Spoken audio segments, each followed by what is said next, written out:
I'm Paul, I'm Devin. and together we're Dads and Dice, two brand new dads who like to play some games during our free time.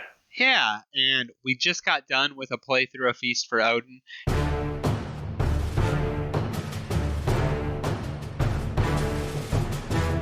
I'm going to say I had fun, not just because I won, but because I absolutely love this game. And I know Paul does too. This is a game that, honestly, I would say we could play and play and play. It is very time consuming, right? So we don't get to do that. But if neither of us worked and we were just, playing games all the time, I guarantee you this is one that is just almost always out once a week or a few times a week, whatever it is. Yeah, I agree with you 100%. I definitely had fun. I always have fun playing this game, which is kind of strange because, as you guys have probably seen, I'm not too big into super thinky games, just because, whatever. But this game, I just absolutely love it. I think I've won maybe twice, once for sure, maybe twice. I can't think of it.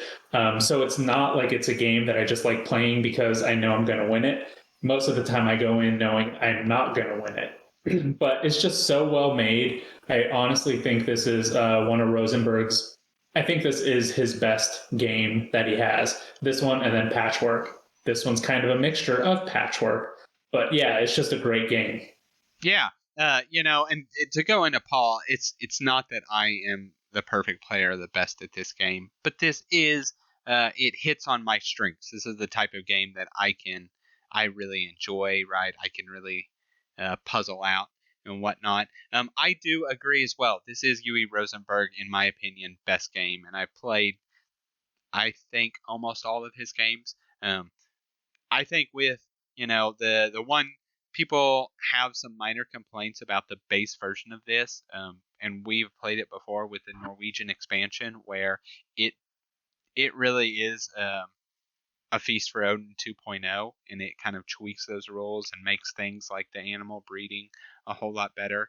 But man, there's not much I can really complain about this game. Like I don't there's I'd really have to be nitpicking to say, oh, I don't like this aspect or that aspect. To me, it's just I've played it at, I think, all the player counts. I know for sure, of course, two. I played at three, I and know it's I've just gotten in a playthrough of four once, and yeah, it doesn't really necessarily add too much time. I mean, of course, it adds some, but it's not a drastic amount, and it's still a good player count. Like the board is still there's still enough actions on there for everybody to feel like they're getting something done every round.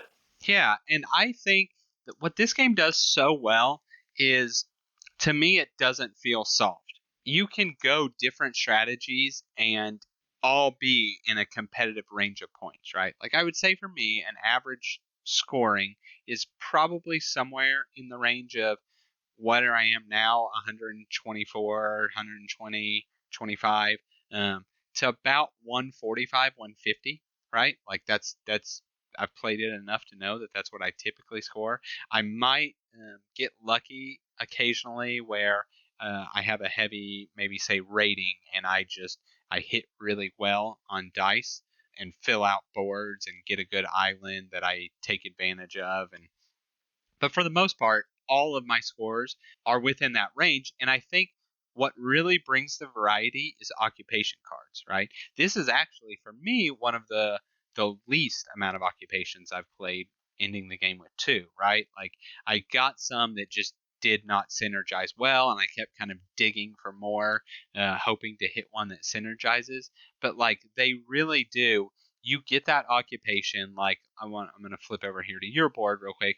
Um, your whichever one, the ironsmith one, right? The Mm-hmm. crafting one, right? And it gives you a space that, like, okay, I'm gonna hit this space every time, right? So then every every round I have to have an ore, right? So Mm-hmm. let me come up with an ore engine that gives me this one ore, right? And then you know it it's just all of them have something like that, right? And I really, for me, I had that farmlands. I used it very much in the beginning, where or farm hand, excuse me, where, okay, I am always going to go to this hunting game spot, right? Like I need to make sure I have my wood so I can complete it and I get the extra pelts or whatever, make the space worth it. And all of the occupations kind of, they're so well balanced around that. Well, and I was going to say, I know when we play it in person, we kind of have the house rule where you get two and I get two. We kind of decide which one we want, right?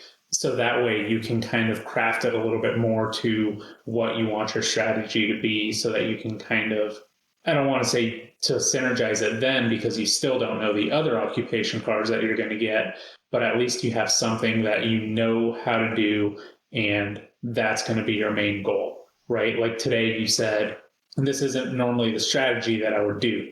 So you probably wouldn't pick that card if you had another card available. So it's just one way to kind of make those occupations a little bit more tailored towards your gameplay.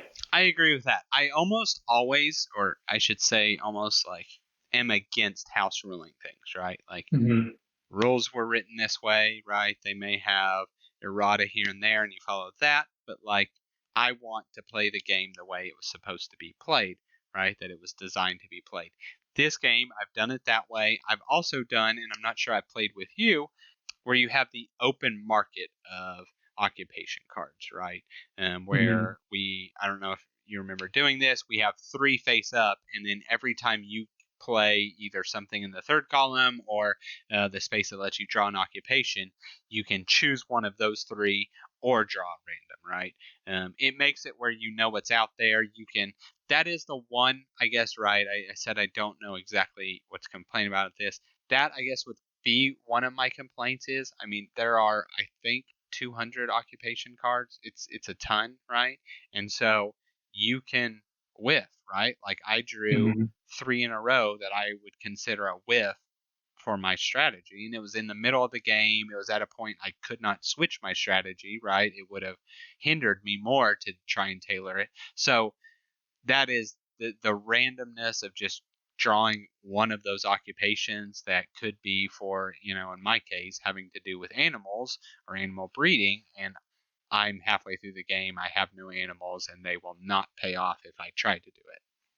Well, and I think that kind of is what he tried to do in Agricola, right? Because you can see more than one occupation out there, right? Am I thinking that correctly? Um, Um, say So in Agricola, at the beginning, there's a drafting variant, correct. right? Yes. So Yeah. you're Yeah. drafting those occupation cards there. So that's what gets you that gameplay. So that way you have a little bit more say in your strategy. So yeah, I mean, I think that would be one thing that could improve. But like you said, it's still not that big of a difference, right? Yeah. I mentioned earlier, I do think the Norwegian expansion is for sure the superior version to play this game. I don't always say that with expansions, right? I don't think expansions are necessarily always a must-have. A lot of times they add bloat, they just make games longer for no reason. For those that don't know, what it does is, one, it just makes animal breeding a bit more viable. It adds 2 more animals, a pig and a horse, a couple different shaped pieces. But in this, it's very hard to get animal breeding. Like you have to really be going for it, and for it to like work well to get it by turn 2. Most time, not to just complete like Gimpa strategy, you should be doing it. It falls by turn 3, and then it's not quite the payoff you want out of it. So the Norwegian expansion fixes that, and the other thing it does is the board is modular, I guess is the best way to say it. But right now, although there were a couple times in our session, right, where, oh, you went there before I did, for the most part, the board is so wide open that you don't really block each other. The Norwegian expansion, the board this is a 2-player board, this is a 3, this is a 4, and there are less spaces, right? So you are competing against spaces. You do have to decide, oh, well, if I have free reign, like I can do these things and score all my points, but if he gets to that spot before me, or I don't stop my opponent from doing his thing, I don't know. It is a better way to play it for sure. Yeah, that makes it sound. And I'm not sure if I've actually played the Norwegian expansion, um, but I do like that, and I'm sure you like that. Just a little bit more player interaction because, yeah, on this one we could go the entire time without any type of interaction, really. Right. So, So, what'd you think of this game? yeah, I was about to say, so getting into this game, right? I thought my strategy was, for me, it got a bit scuffed. I didn't quite have a full-on engine, right? I didn't quite have something that I'm just doing this every turn and it's generating me whatever, blue tiles or whatever. I didn't quite have that. Hmm.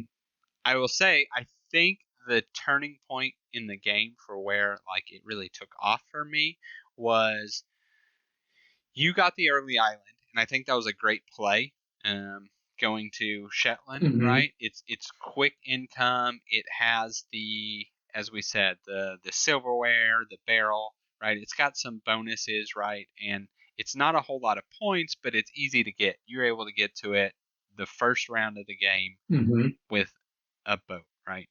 The turning point was I started off the game with Greenland, right? Greenland, yeah. Yeah, Greenland, which was an income building island, right? That's what it's made there for. The round I chose to get Iceland, maybe you should have probably picked that up because it was hitting the point where you had kind of stalled out on your income. You Hmm. had maxed out Shetland, which is very easy to do with income. That's kind of the point of it. And you were really just filling Shetland to get the bonuses instead of more income, and possibly had you snatched up uh, Iceland. I don't know. I think that was one of the kind of turning points into my favor. And then at that point, I always had the income advantage by a pretty Hmm. healthy margin. Yeah, I was going to say, I know it was difficult for me. I think, I'm not sure when you got it exactly, but I'm going to say it was probably around 4 or 5 Yeah, I believe it was four. when But you yeah. got it. And yeah, at that point, I noticed that income was a lot harder to come by. And when I started placing all my stuff on my main board, kind of like you said, it didn't seem worth it to put the pieces there. I know it probably should. I mean, it would have been worth it, but it just didn't seem like that was the best place because there were these other bonuses that I was able to get. Maybe I focused too much on that one occupation that I had, the tradesman, which was trading the silverware for the silk, because I really wanted to fill that up on the Shetlands, or I think it was on the Shetlands board. Yeah. So I did notice that income was a big problem with me. Now, in reality, though, I mean, if you look at our boards, yours and ours, like, I mean, your main one is filled up now because at the end you were pillaging and all that stuff. Um, but mine was pretty good also. I just don't know how that's a 90-point difference. So one thing I have noticed anytime we play it, right, you really sleep on the um, what do they call it? The discovery Immigration? immigration. Yes.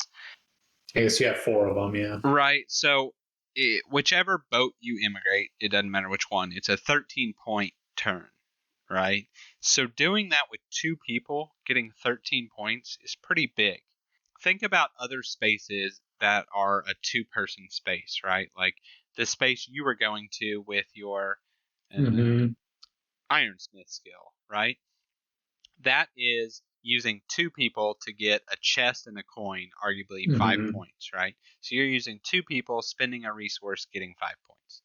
Now, you are losing the boat, you are, which lets you do things. Uh, but still, it is, I don't know. I always end up with, like I am now, I would say somewhere around 4 immigrated boats because they're big points, right? Yeah, and I did have trouble immigrating because of the lack of income, Oh, yeah. right? So, yes, I'm sorry. And so part of that I was getting at is I'm not ever afraid to immigrate early. The cost Hmm. of immigrating is the round. So the first turn I immigrated round 3. I used 2 people, got 13 points, and it cost me 3 coins. I don't know. I think that space has to be, it needs to be competed for. But I would say starting turn 3, right? Like you should, one person probably should be immigrating each turn. Yeah, I could definitely see that. I mean, Otherwise, that makes sense. another person kind of gets free reign of it. I think there was another point in the game where you, and I don't know if it was on purpose, right? We were talking about having to do it on BGA where you can save things and then not get to move it. But once you had Shetland's little mini island filled for the income, instead of focusing first on getting like the silverware or even the barrel, you focus first on getting the orange cabbage, right?